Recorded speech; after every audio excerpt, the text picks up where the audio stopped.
రాష్ట్ర అసెంబ్లీ నిన్నటితో వాయిదా అయిపోయింది. అసలు ఏం జరిగిందంటారు? ఓవరాల్‌గా అసలు అసెంబ్లీలో చర్చలు నడిచినాయంటారా? నడవలేదంటారా? అసలు ఏ రకంగా జరిగిందని మీకు సార్ ఇది చర్చలు జరుగుతున్నాయని విన్నామే కానీ వాకౌట్ అసలు మండలిలో వాళ్ళ యొక్క ఆధిక్యత చూపించుకొని జరగాల్సిన రగడ అనేది జరగకుండా చేస్తున్నారు. వాళ్ళ ఇప్పుడు ఏదైనా ప్రతిపక్షం ఉందనుకో దానికి తగ్గట్టుగా ఏదైనా అవసరం ఉంటే చెప్పాలి. ఇది చేయలేదు అని నిరూపించాలి, అది చేయించుకోవాలి పని. అది చేయించుకోకుండా వాళ్ళు వాకౌట్ వీడు తిట్టాడు వాడు తిట్టాడు అని చెప్పేసి అటు ఇటు తిరగడమే తప్పితే టైం అంతా వేస్ట్ చేశారు.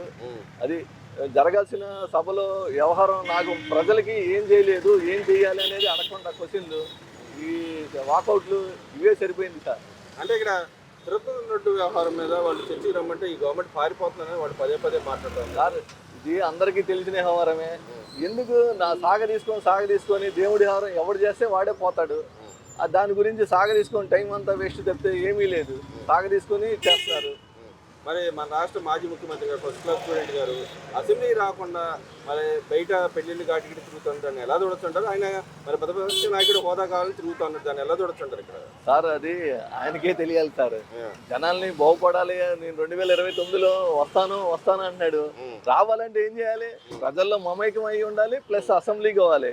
అసెంబ్లీకి 115 మందిని ఇది పెట్టుకొని సలహాదారులు పెట్టుకొని పరిపాలిస్తే అయిపోద్దా? మనకి బోర్డు అనేది తెలిస్తేనే కదా, ఒక ఇది అనేది తెలిస్తే సమస్య అనేది తెలిస్తేనే కదా మనం చేయడానికి ఉంటుంది. నెక్స్ట్ అంటే ఇక్కడ మనం చూసుకుంటే ఎవరైనా ప్రతిపక్ష హోదాలో ఉన్న వ్యక్తులు రాష్ట్ర గవర్నమెంట్కి ఏదో రకంగా అడుగుతూ ఉంటారు, ప్రజల సమస్య మీద పోరాడుతూ ఉంటారు. మరి ప్రజల సమస్య మీద పోరాడకుండా ఉన్న నాయకులు మనకి రాష్ట్రానికి అవసరం అంటారు. వీళ్ళు ప్రజల సమస్య కాదండి, వాడిని తిడతాం వీడిని తిట్టి రెచ్చగొట్టి చేయడం తప్పితే వీళ్ళు చేసే 11 మంది గెలిచిన వాళ్ళు 11 మంది కరెక్ట్గా ఉంటే కనుక అసెంబ్లీలో అడగాల్సిన పాయింట్లు అడిగితే ఆ ఒక్కటి బాగా అడుగుతుంది తప్పితే ఒకళ్ళు తప్పితే ఇంకా తక్కువ వాళ్ళు ఏం చేసామనేది అడిగితే ఎవరికైనా ఇది ఉంటుందండి. ఏమి చేయకుండా నేను వాకౌట్ అంటే ఉపయోగం ఉంది. వరుణ్ కళ్యాణి గారు ఉన్నారు, ఆమె బాగా అడుగుతుంది. అలా అడిగి నెక్స్ట్ అవకాశం 2 సీట్లు పెరగడానికి 10 సీట్లు పెరగడానికి అవకాశం ఉండదు. నెక్స్ట్ మేమే వస్తామని చేసుకున్నారు. ఏం ఉపయోగం? మీరు ఏం చేశారు? వాకౌట్ డ్యాన్సులు ఇవి చేసి బూతులు తిట్టి జనాల్లో చులకన అవడం తప్పితే మీకు ఏమీ లేదు. అది అంటే బాహాబాయికి తిరిగిన పరిస్థితి, బాహాబాయిగా కొట్టుకోవడానికి వచ్చిన పరిస్థితి, ఆ స్థితి ఎందుకు ఉందంటారు ఇక్కడ? ఎంతసేపటికి ఈ గొడవ చేసుకొని టైం వేస్ట్ చేయడం తప్పితే వీళ్ళకి చేసేది ఏం లేదు సార్. అది మరి ఇక్కడ హీరో సుమన్ గారు మాట్లాడుతూ ఉన్నారు, ఎవరైతే కల్తీ చేశారో అలాంటి వాళ్ళని ఏ గుడికి ఎక్కడికి రానివ్వకూడదు, వారు పంపించేలా ఎక్కడికి రానివ్వకూడదు అని చెప్పి మాట్లాడుతాను. నిజంగానే అలాంటి వ్యక్తులు నన్ను రానివ్వకూడదు అంటారు? తప్పు చేసినాడు ఆడి పాపని ఆడైపోతాడు సార్. అది రానికూడదు అనేది ఒక కొత్త సిద్ధాంతం అనేది ఎవరు చేయలేరు. అంటే ఇక్కడ మనోభావాలు దెబ్బతీసే విధంగా ఇంకో పక్కన ప్రజలు ప్రాణాలతో ఆడుకునే వాళ్ళని ఎందుకు రానియాలా, గుళ్ళకి రానియకూడదు, అలాంటి వ్యక్తులు పాలక మండలిలో కూడా ఉండకూడదు అనే విధంగా ఆయన మాట్లాడుతూ ఉన్నారు. అది పాలక మండలిలో ఉండకూడదు. వీళ్ళే మరి ఓటు కోసం ప్రతి కేసుని మాఫీ చేయగల ఇది ఉన్నప్పుడు మనం ఏం చేయలేము. ఈ రాజ్యాంగాన్ని ఎవడు సరిచేసే ఇది లేదు. మరి మన ఈ గవర్నమెంట్ పరిపాలన భాగంగా అప్పులు చేస్తున్నట్టు అభివృద్ధి లేదని మాట్లాడుతున్నాను. నిజంగానే అప్పులు చేసి అభివృద్ధి ఏం చేయట్లేదు అంటున్నారు. అప్పు చేయకుండా అవ్వదు. డెవలప్మెంట్ అనేది ఫలాలు అందిస్తుంది, కానీ భవిష్యత్ తరాలకు ఉపయోగపడుతుంది. ఇప్పుడైతే ఇది అవ్వకపోయినా భవిష్యత్ తరాలకు ఉపయోగపడేట్టుగానే చేస్తున్నాడు. అంటే గతంలో మేము 12 లక్షల కోట్లు అప్పు చేసామని చెప్పి అబద్ధాలు చెప్పారు, కానీ మీరు మాట్లాడితే 7 లక్షల కోట్లు, వీళ్ళు ఇంకా వచ్చి 2 సంవత్సరాలు 3 లక్షల కోట్లు అప్పు చేశారని చెప్పి మాట్లాడుతున్నారు. సార్ ఆయన బటన్ నొక్కడానికే చేసిన అప్పులన్నీ ఇదైనాయి. ఈయన అలా కాదు, డెవలప్మెంట్ వైపు చూపిస్తున్నాడు. నెక్స్ట్ భవిష్యత్తు తరాలకి ఉపయోగపడుతుంది సార్ ఇది డెవలప్ అనేది. మరి ఇక్కడ చంద్రబాబు నాయుడు గారు నేను ఇంకో రిక్వెస్ట్ చేస్తున్నారు, ప్రతి ఒక్కరు ముగ్గురు కనాలని చెప్తా ఉన్నారు. మరి అది ఎంత మాత్రం సాధ్యం అంటారు? మరి హిందూ శాతం తగ్గిపోతుంది. ప్రతి వాళ్ళు 30 సంవత్సరాలు దాటినా పెళ్లి చేసుకోవడం వల్ల సంతానం లేకుండా ఇబ్బంది పడుతున్నారు. దానివల్ల ఆయన సజెషన్ బాగుంది, హిందువులు అనేది పెరిగితేనే బాగుంటుంది అని అన్నారు. కానీ ఇక్కడ పెంచే సౌమతి కూడా జనాలకి లేదు.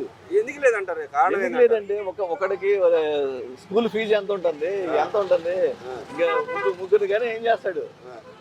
ఒకడికంటేనే సరిపెట్టుకుంటున్నారు, ఇంకా ముగ్గురు కానీ ఏం చేయగలరు? అంటే దానికి ఇచ్చే సజెషన్ ఏంటి? మీరు ఏం సజెషన్ కాదు, అప్పుడు ఉమ్మడి కుటుంబాలు అనేది లేదు, పిల్లల్ని చూసుకునే వాడు లేడు, ఇద్దరు కలిసి భార్యాభర్తలు ఉద్యోగాలు చేసుకుంటేనే గడుస్తుంది. దానివల్ల ముగ్గురిని కానీ వాడు ఏం చేయగలడు? అంటే ఆయన 25,000 ఇస్తా అంటున్నాడు కదా, మరి 25,000 ఇస్తే ఆయన సరిపోతుందా? వాళ్ళకి అమ్మా నాన్న అన్ని ఉమ్మడి కుటుంబం కలిసి ఉంటేనే జరుగుతుంది. అది కలవాలంటే ఈ రోజుల్లో కలిసి ఉండేది ఇంపాసిబుల్. అది అంటే మరి వచ్చిన కోడళ్ళు ఆ. ఎమ్మటే వేరే కాపురం పెడుతున్నారు కాబట్టి దానివల్ల ఆయన ముగ్గురు కనాలన్నా నలుగురు కనాలన్నా కష్టం అది. మరి గవర్నమెంట్ వచ్చిన తర్వాత అప్పులు చేయడం తప్ప అభివృద్ధి లేదు, మా టైంలో అభివృద్ధి జరిగింది అని చెప్పి వాడు మాట్లాడతారు. ఏం అభివృద్ధి జరిగిందండి? 5 ఏళ్ళు మూలపడి ఉన్నాయండి. ఏ పని అయినా సరే మూలపడి ఉన్నాయి. ఇప్పుడు కొద్ది గొప్ప అప్పు చేస్తాడో ఏం చేస్తాడో డెవలప్ చేస్తాడో కానీ అన్ని పనులు సాగుతున్నాయి. జనాలకి తర్వాత భవిష్యత్తుకి ఉపయోగపడుద్ది. అంటే ఇక్కడ మరి వీళ్ళు ఇచ్చిన వాగ్దానాలు ఎంత మేరకు నెరవేర్చే అవకాశం ఉందంటారు ఇక్కడ? వీళ్ళు ఇచ్చిన 100% చేయగలిగితే మంచిది సార్. నెక్స్ట్ వాళ్ళే వస్తారు. చేయలేదు అనుకోండి ఇలాగే వెన్నుపోటు పొడుస్తారు జనాలు. అంటే ఇక్కడ మరి అంటే జనాలు వెన్నుపోటు పడుతారు, అంటే వాళ్ళు రాజకీయంగా రాజకీయంగా ఈయన చేయలేదు అనే సమస్య ఉండదు సార్. చంద్రబాబు నాయుడు చేయలేదు అనే సమస్య ఉండదు. అది జనాలు వెన్నుపోటు పొడిచే వాళ్ళు పొడుస్తారు. అది మరి ఒక పక్కన చూసుకుంటే లడ్డు వ్యవహారంలో కొత్త కమిటీ వేసిన పరిస్థితి నిజాలు బయటకు వస్తాయి అంటారా? రావాలి సార్. నిజాయితీగా బయటకు వస్తేనే ఇది అవుతుంది. అది కరప్షన్ అనేది బయటికి వస్తేనే ఎవడు చేశాడనేది తెలుస్తుంది. అది సాగరిస్తే అవ్వదు సార్. మరి ఓవరాల్ గా ఈ కూటమి ప్రభుత్వం వచ్చిన తర్వాత ప్రజల సమస్యల పట్ల దాని పరంగా చేస్తున్నా, లేకపోతే పట్టించుకోకుండా వాళ్ళు లగ్జరీగా తిరుగుతూ ఉన్నారంటారా? అది పట్టించుకున్నారు. చేసేది ఏదో చేస్తే బాగుంటుంది కానీ ఒకసారి ఒకరిని కాదు, చేసిన వాళ్ళందరినీ ఒకసారి ఇచ్చేస్తే కంప్లీట్ అయిపోద్ది. వాళ్ళు దీని మీద మరి వాళ్ళు మా మీద కక్ష సాధింపు చేసి కావాలని చేస్తున్నారని చెప్తున్నారు. కక్ష సాధింపు మీరు సాధించారు కాబట్టి మీరు ఇవాళ భయపడుతున్నారు సార్. రెడ్ బుక్ గురించి మీరు చేయకపోతే రెడ్ బుక్ గురించి మీరు ఆలోచించాల్సిన అవసరం లేదు. మీరు కక్ష సాధించారు కాబట్టి మీరు భయపడుతున్నారు. కక్ష సాధించకపోతే మీరు భయపడాల్సిన అవసరం ఉంది. రెడ్ బుక్ లో మీకు పనే ఉంది. అంటే ఇక్కడ లోకేష్ గారు ఆయన డిపార్ట్మెంట్ పట్టించుకోవట్లేదు, వ్యవస్థను నాశనం చేస్తా అన్నాడు, రాష్ట్రాన్ని పట్టిన శని అని చెప్పి మాట్లాడుతూ ఉన్నారు కదా సార్. ఆయన విద్యా వ్యవస్థని బాగు చేస్తాడా నాశనం చేస్తాడా అనేది ఒకసారి వచ్చి చూడమనండి. ప్రతి జిల్లాకి వచ్చి చూడమనండి, ప్రతి స్కూల్కి వచ్చి చూడమనండి. ఇలా అసెంబ్లీలో రగడ చేసుకొని బయటికి వెళ్ళి వాకౌట్ చేస్తే కాదు. వచ్చి చూడండి. అభివృద్ధి చేయకపోతే అప్పుడు అడగండి.